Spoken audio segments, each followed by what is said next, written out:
اعوذ باللہ من الشیطان الرجیم بسم اللہ الرحمن الرحیم اس یقول المنافقون اور جب کہنے لگے منافق والذین اور وہ لوگ بھی فی قلوبہم جن کے دلوں میں مرض بیماری تھی غرہ دھوکے میں ڈالا ہؤلاء ان لوگوں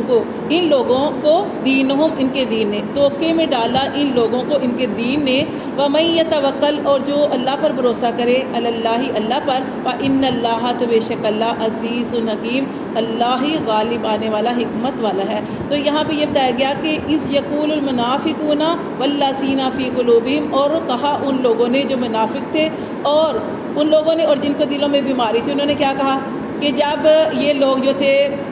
جب ہجرت کا حکم ہوا تو نبی پاک صلی اللہ علیہ وسلم اور آپ کے ساتھ جو پکے ایمان والے تھے وہ تو ہجرت کر گئے، لیکن جو کچے ایمان والے تھے جو اپنے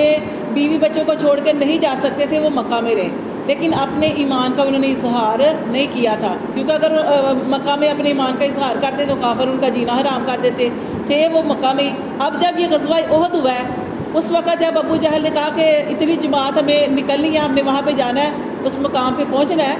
تو اب یہ مسلمان جو تھے ان کو بھی ساتھ لے آیا تھا، کیونکہ اس کو نہیں پتا تھا یہ مسلمان ہے۔ اس نے کہا تو ہم نے مسلمانوں کے خلاف لڑائی کرنی ہے تو ساتھ ان کو بھی لے لیا تھا۔ اب جب یہ غزوہ احد کے مقام پہ پہنچے تو تھے تو مسلمان تھے، لیکن انہوں نے دیکھا کہ مسلمانوں کی تعداد جو ہے وہ بہت تھوڑی ہے اور کافر جن کے ساتھ ہم آئے ہیں وہ بہت بڑی تعداد میں ہیں۔ تو پھر انہوں نے یہ اس طرح کہا، انہوں نے بھی کہا اور منافقوں نے بھی کہا اور مسلمانوں کچے ایمان والوں نے بھی کہا کہ یہ بھائی یہ کیسے لوگ ہیں کہ یہ تھوڑی سی ان کی جماعت ہے، نہ ان کے پاس سامان ہے، نہ اسباب ہے، نہ گھوڑے ہیں، نہ اونٹ ہے، نہ کوئی ان کا لڑائی کا سامان ہے، تو یہ تو کیسے لوگ ہیں، کیونکہ ان کا ایمان کچا تھا۔ تو وہ کہنے لگے کہ یہ کیسے لوگ ہیں بھائی، ان کے دین نے ان کو دھوکے میں ڈال دیا ہے اور یہ ان کے کافروں کے خلاف لڑنے کے لیے آ گئے ہیں، یہ تو جیت انہوں نے اپنے پاس سے سوچ لیا تھا کہ یہ فتح نہیں پا سکتے، لیکن اللہ تعالیٰ نے کیا فرمایا کہ اللہ نے فرمایا وَمَن يَتَوَكَّلْ عَلَى اللَّهِ، لیکن جو اللہ کی ذات پہ بھروسہ کرتا ہے فَإِنَّ اللَّهَ عَزِيزٌ حَكِيمٌ، تو بے شک اللہ ہی غالب اور حکمت والا ہے۔ اور آپ نے دیکھا غزوہ احد کے اندر، غزوہ بدر کے اندر کہ اللہ تعالیٰ نے پھر کیسے مسلمانوں کی مدد کی، کیونکہ ان کے ساتھ اللہ تھا، اللہ کی مدد تھی، تو اس لیے اللہ پاک نے اور یہ جو کافر اور منافق اور یہ کچے مسلمان جو کچے ایمان والے کہہ رہے تھے نا کہ یہ کیسے فتح پا سکتے ہیں، یہ تو آج ہار کے جائیں گے، اور کافروں کے دل میں بھی یہی تھا کہ ہم تو جیت کے جائیں گے، ہم تعداد بھی بڑی ہے، ہمارے پاس اسباب بھی ہے، سامان بھی ہے، سارا کچھ ہے، لیکن اللہ تعالیٰ نے سب کچھ الٹ کر کے دکھا دیا، کیونکہ اللہ ہی غالب اور حکمت والا ہے۔ پھر اللہ فرماتے ہیں وَلَوْ، اور اگر ترا تو دیکھے اس یتوفی الذین، جب وفات دیتے ہیں ان لوگوں کو کافرو جنہوں نے کفر کیا، ملائکہ تو جب فرشتے ان کو وفات دیتے ہیں، جب اللہ تعالیٰ فرماتے ہیں کہ جب اے نبی صلی اللہ علیہ وسلم تو دیکھ کہ جب کافروں کو وفات دیتے ہیں فرشتے، یضربون وجوہہم، مارتے ہیں ان کے چہروں پر، وادبارہم، ان کی پیٹھوں پر، وذوقوا، اور وہ کہتے ہیں چکھو عذاب الحریق،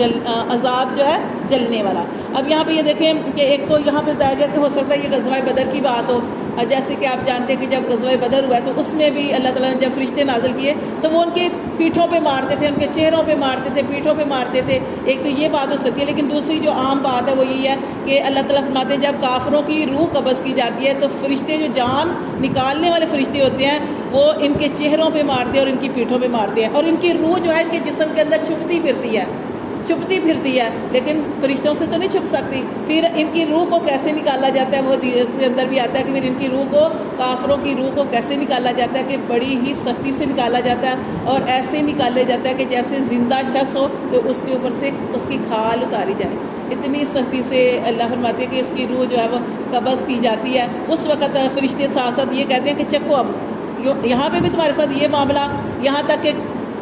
روح قبض کرتے وقت بھی قبر میں رکھو گے، عالم برزخ میں بھی تمہارے لیے سزا ہے، اور پھر جو آخرت ہے جو وہاں پہ سزا ہے۔ تو یہاں پہ یہ بتایا گیا کہ ان سے کہا جاتا ہے وذوقوا عذاب الحریق، عذاب چکھو جلنے کا، ذالک یہ بما قدمت ایدیکم، یہ اس وجہ سے جو تمہارے ہاتھوں نے آگے بھیجا۔ دیکھیں اللہ تعالیٰ نے ساتھ یہ بھی فرما دیا کہ وَأَنَّ اللَّهَ، اور بے شک اللہ لیسا نہیں ہے بظلام للعباد، اللہ تعالیٰ تو اپنے بندوں پر ظلم کرنے والا نہیں ہے۔ اگر تمہارے ساتھ یہ معاملہ ہو رہا ہے کہ تمہاری جان بھی سختی سے نکالی جا رہی ہے، تمہیں عالم برزخ میں بھی تمہارے ساتھ عذاب کا معاملہ ہے اور وہاں پہ آخرت میں بھی، تو یہ کس وجہ سے ہے؟ تمہارے ہاتھوں کی کمائی کی وجہ سے، کہ اللہ تعالیٰ نے انسانوں کی ہدایت کے لیے نبی بھی بھیجے ہیں، کتابیں بھی نازل کی ہیں، تو اس کے باوجود تم غلط راستہ تم نے اختیار کیا تو اس وجہ سے تمہیں سزا ملتی ہے، کیونکہ اللہ تعالیٰ کسی پر